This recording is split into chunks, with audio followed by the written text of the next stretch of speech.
welcome to Salubri Skin with Dr. Irene. Now today I'm talking about part 1 of our Psoriasis Unmasked series. It's a 5-part series, and basically I'm talking about everything you need to know to help your psoriatic disease improve. So, as a previous erythrodermic psoriasis sufferer, I always believe treating, curing, managing, whatever word you want to use, is tough to unravel. When I had been literally seeing hundreds of doctors in various modalities of health and would find various responses, by the end of the day, I just had to figure out what was going to help me and what wasn't. And so I've spent years figuring out what my treasure chest of tools I have that even to this day, if I have a flare up, which I did just 4 years ago when I had my son, what tools do I have to improve upon my skin and my flare up? So this is where I want to introduce you to a various different elements of what you need to be aware of, and build your own treasure chest of tools that you've got to utilize at any point. Okay, so I want to talk about detoxes, because detox diets are very much marketed and presented as being a great way to treat illness or to help the body to rejuvenate and all this sort of stuff. So, and I've done a few detoxes. I've actually done 2. I did a water fast when I was in the health farm in Sydney, and although I just lasted 5 days, and then I did a liquid fast with colonic irrigations that was for 10 days, and I did that. And you know, the thing is that both times I did see an improvement to my skin. I will no doubtly say the truth and say, yes, I did see benefit to my skin. But what was the problem, what I found was that it would come back, the psoriasis would come back as soon as I started eating. And you can't say, well, you must have been eating rubbish. I was avoiding sugar and dairy and gluten and yeast and alcohol and all those sort of inflammatory foods that I knew would flare up my skin. Certainly not to the capacity of where I am now, but I definitely was avoiding foods, and I wouldn't have expected the flare up to be as it was. So I know there's people that swear by doing detoxes or going vegetarian or going vegan, it's helped their psoriasis. And I think it's very important for you to find what works for you, as we all have different intolerances.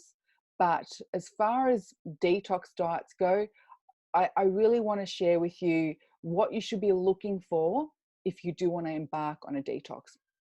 So the main reason I think anyone should be doing a detox is if they're interested in improving their general nutritional intake.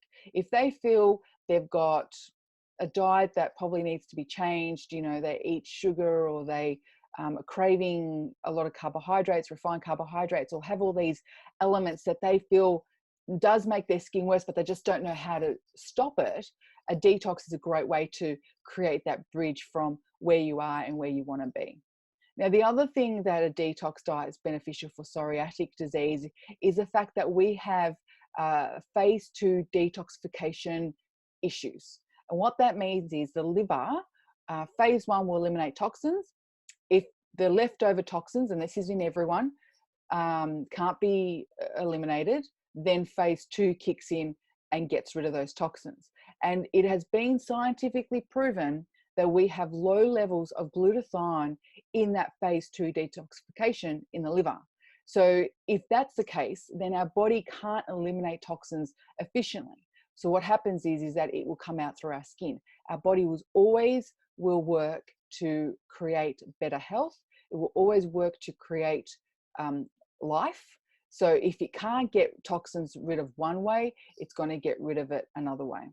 Another thing that a detox is good for is encouraging healthy elimination of stools. If you're experiencing irritable bowel syndrome or constipation and you're not eliminating toxins through your bowel, then it's going to come out through your skin. So detox diets sometimes help with flushing the toxins out through your kidneys and your bowel, so that that will eliminate the stress that's coming out on your skin. So I think it's important to do a detox, especially if you're really struggling, but I think it's about finding the right detox for you. And for psoriatic disease, the worst one you can do is a juice diet. Do not do a juice cleanse. That's just full of sugar. Sugar feeds inflammation in the body. And it's important to not feed any inflammation. If you are wanting to do a detox diet, I think it's really about taking note of where your diet's at now, looking at what you think is a contributing factor, because that's the biggest thing. I think most of us really know what makes our skin and our joints feel worse. Writing down what you think makes your body struggle with psoriasis or psoriatic arthritis, and pinpointing exactly where those changes need to be made. And then incorporating a lot more vegetables. So I think it's important to be under the care of a health practitioner if you're doing a detox and your skin is quite bad. If you're just, a few spots and you're just playing around, that's fine as well. But I think at the long run, if your skin is quite bad or your joints are very sore, doing it under the care of a health practitioner is probably the best way to go ahead. Okay, so I want to just talk about what's the best call of action to get you to have a healthier diet. Okay, so I've made a few points here. Taking a diet journal, as I said, to truly see what you're eating and what impact it's having on your skin or your joints. Do it when you're not stressed, because if you're taking down all these dietary information and seeing the reaction to your skin or your joints, but you're under extreme stress from study or from work or both, then you're really not going to get a true indication. It can be confusing because it really might be manifested by the stress and not necessarily the food. The other thing is I think it's important to understand that food we eat can have a reaction in our body up to 3 days later. So when you're writing your diary down, make sure that you actually are aware that any reactions that happen up to 3 days later, 72 hours later, it could be that factor of what you've consumed. Now, I find personally that if I eat something, and I'll be going through this more in the next part, but when my skin's great, it might even take weeks, to be honest, before I get a reaction. And that might be if I've continued to eat it.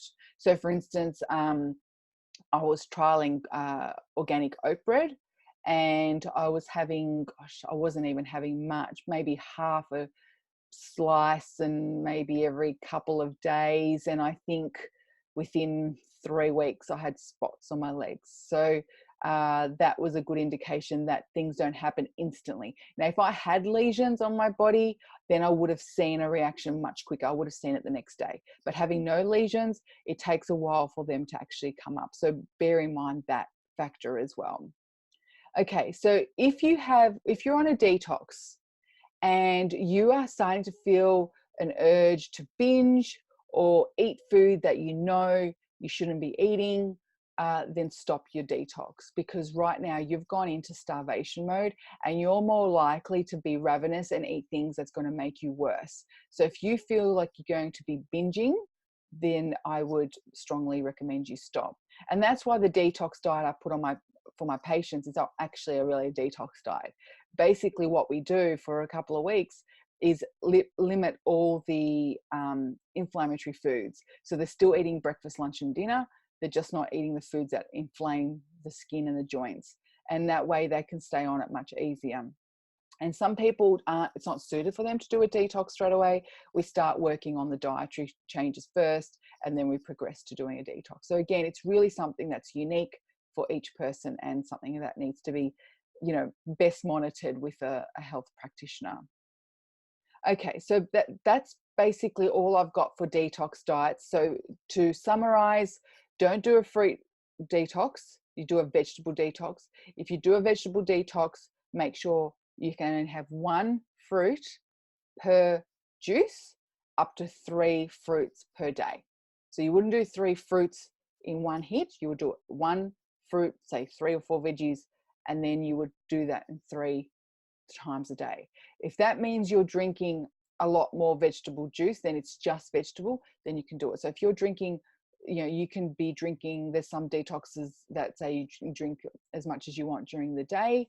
Then you would supplement in between those fruit juices, or the fruit added into the vegetable juice, with just vegetable juice, because you cannot have more than 3 fruits a day. It's way too much sugar. Do it under the care of a health practitioner if your skin's quite bad or your joints are very painful, because it may not be the best point of call for the initial treatment protocol. It might be something you would have to do later on. If you're on medications and biologics as well, it's something that may not be suitable. Again, having that personal assessment is probably the best way to go about that. But if you're just wanting to see how detoxes is going to have an impact on your skin, you can also try something like the 5-2 diet, where it's not really a detox, but it's definitely encouraging fasting. That is something that I've found that can help people with psoriatic disease and other autoimmune diseases as well.